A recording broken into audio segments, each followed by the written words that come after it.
Personal സ്റ്റാഫിന് 44 ലക്ഷം അധിക വിഹിതം അനുവദിച്ച് പിണറായി സർക്കാർ 2023-24 സാമ്പത്തിക വർഷത്തിലെ ബജറ്റിൽ 8.99 കോടി രൂപയാണ് വകയിരുത്തിയിരിക്കുന്നതെങ്കിൽ ഈ വർഷം 9.43 കോടി രൂപയായിട്ടാണ് പെൻഷൻ ഉയർത്തിയത്.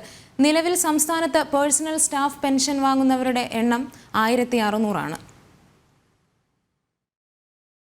പേഴ്സണൽ സ്റ്റാഫിന് പെൻഷൻ കൊടുക്കാൻ ബജറ്റിൽ വകയിരുത്തിയത് 9.43 കോടി രൂപയാണ്. അതായത് കഴിഞ്ഞ വർഷത്തേക്കാൾ അധികമായി വകയിരുത്തിയത് 44 ലക്ഷം രൂപ. 2 വർഷം സർവീസുള്ള പേഴ്സണൽ സ്റ്റാഫുകൾക്ക് പെൻഷൻ അർഹതയുണ്ട്.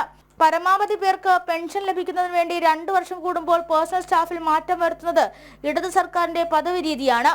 വർഷം കൂടുന്തോറും പെൻഷനും വർദ്ധിക്കും. 34 വർഷമായി പേഴ്സണൽ സ്റ്റാഫിൽ തുടരുന്ന CM രവീന്ദ്രനാണ് ഏറ്റവും കൂടുതൽ സർവീസുള്ള പേഴ്സണൽ സ്റ്റാഫ്. 10ാം ക്ലാസ് മാത്രം വിദ്യാഭ്യാസ യോഗ്യതയുള്ള CM രവീന്ദ്രൻ മുഖ്യമന്ത്രി പിണറായി വിജയന്റെ അഡീഷണൽ പ്രൈവറ്റ് സെക്രട്ടറിയാണ്.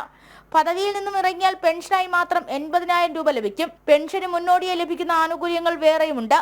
പരമാവധി പാർട്ടിക്കാരെ തിരികെ കയറ്റി സർക്കാർ ആനുകൂല്യം വെട്ടിച്ചെടുക്കുന്നത് ഇടതുപക്ഷം കാലങ്ങളായി കാണിക്കുന്ന അഴിമതിയിൽ മറ്റൊന്നാണ്. പേഴ്സണൽ സ്റ്റാഫ് പെൻഷൻ മേടിക്കുന്നവരുടെ പട്ടിക എടുക്കുമ്പോൾ സംസ്ഥാനത്ത് 1600 പേരാണ് നിലവിലുള്ളത്.